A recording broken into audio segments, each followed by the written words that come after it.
Assalamualaikum warahmatullahi wabarakatuh.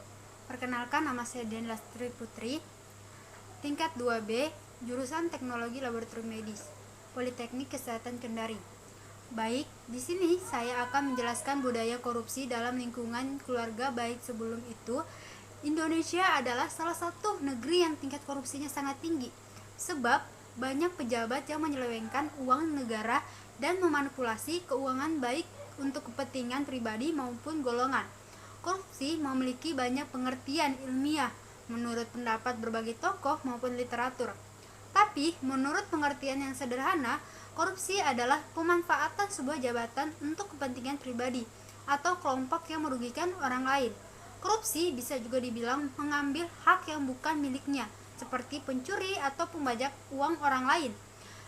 Kita tahu bahwa korupsi itu penyimpangan dalam kehidupan sosial, bahkan di agama manapun. Tindakan korupsi sudah tentu berdosa. Korupsi di Indonesia terus menunjukkan peningkatan dari tahun ke tahun. Tindak pidana korupsi sudah meluas dalam masyarakat, baik dari jumlah kasus yang terjadi dan jumlah kerugian negara maupun dari segi kualitas tindak pidana yang dilakukan semakin sistematis serta lingkupnya yang memasuki seluruh aspek kehidupan masyarakat. Memberantas korupsi memang sulit, tetapi banyak yang dapat kita lakukan. Salah satu cara yang paling efektif adalah melalui peranan keluarga.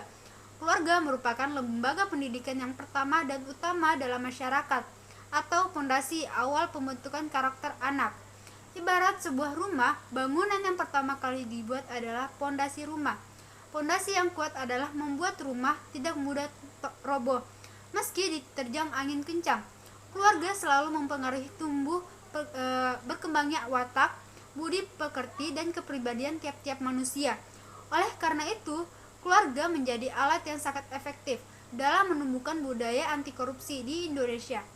Peranan keluarga memang sangat perlu, dan terutama dalam mengatasi korupsi. Contohnya, peranan orang tua yang tidak membiasakan anaknya untuk yang berlebihan atau tidak memberi barang-barang yang tidak berguna dapat membuat karakter anaknya menjadi rusak.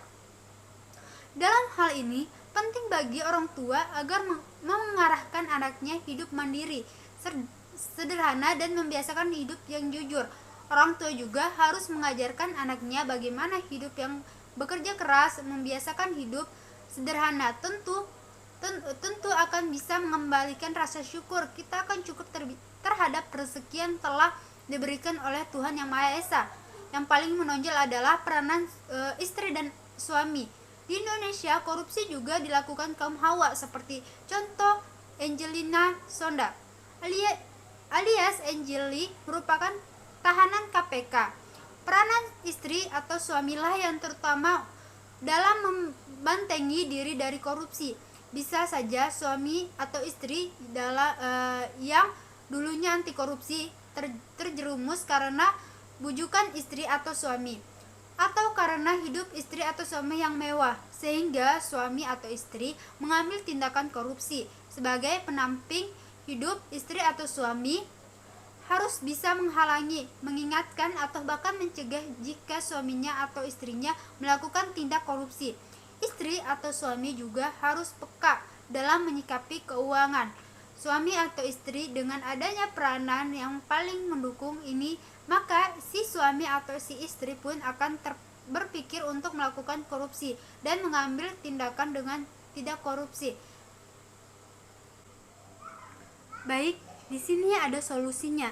Anak juga mempunyai peranan untuk membentengi diri dari tindakan korupsi. Caranya adalah tidak menghamburkan uang keluarganya atau tidak membuat keluarga resah dengan tingkah laku sang anak.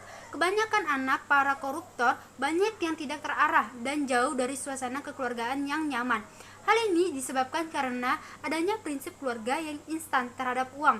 Sejatinya, anak juga dapat mengingatkan atau bahkan menegur orang tuanya agar tidak korupsi. Mungkin itu saja. Assalamualaikum warahmatullahi wabarakatuh.